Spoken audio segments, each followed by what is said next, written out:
Brandon here with Boogeylights. Today we have a pickup truck underglow installation. This is a 2020 GMC Denali.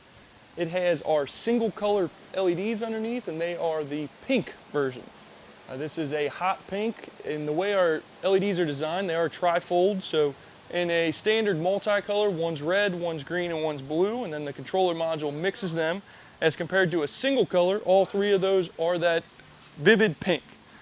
This was a customer request. They did not want the multicolor. They specifically wanted the pink LEDs and as bright as possible.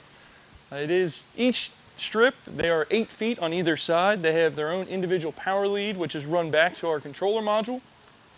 And this installation is a super module, which is capable of running up to 48 feet of LEDs, and is controlled using our RF key fob.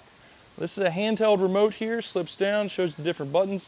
That is capable to operate them from over 100 feet away from the module itself. It is an RF signal. It is mounted underneath the hood here, going directly to 12 volts. I'll show you a couple different functions here. We currently have it on what is known as our breathing, and it is dimmed down or slowed down 4 different times. So every time you turn them on, they come on to a steady on bright. It also has the 4 levels of dimming, so all the way down, that would be the dimmest, and then you're back up to the top. You also have the flashing, which can be slowed down. So it slowly goes in and out there, or it can be sped back up. And then you have this would be a steady as well for this module. This would be the breathing option, so this can be slowed down. This is how we were originally. Then back on. Either one of them works for that. So you do have a spare. Let's take a look at where we mounted the module itself underneath.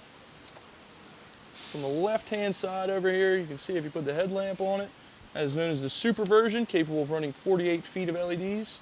And then the power leads, for the passenger side, we came up directly here actually, right over the wheel well.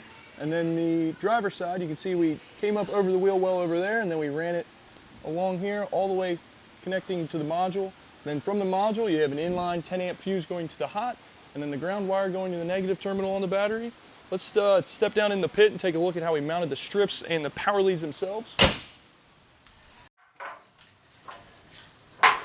So you will see the 2 8-foot strips going directly along the frame. The power lead is on the one end, which is up towards the front of the truck. This is directly to the frame. It's just using our 3M94 primer and then the 3M BHP tape, which is on the back of our LED strips itself. You will see the solder joint here. And then this is a 10-foot power lead, which is run up to the controller module. For the driver's side, we did use a 15-foot lead just to make sure. And we did end up cutting a bunch off of each, so you could easily get away with just 2 10s. But that pretty much sums it up today. If you have any questions, give us a call at 800-847-1359. Again, it is Boogeylights in Florence, Kentucky, and get lit up today.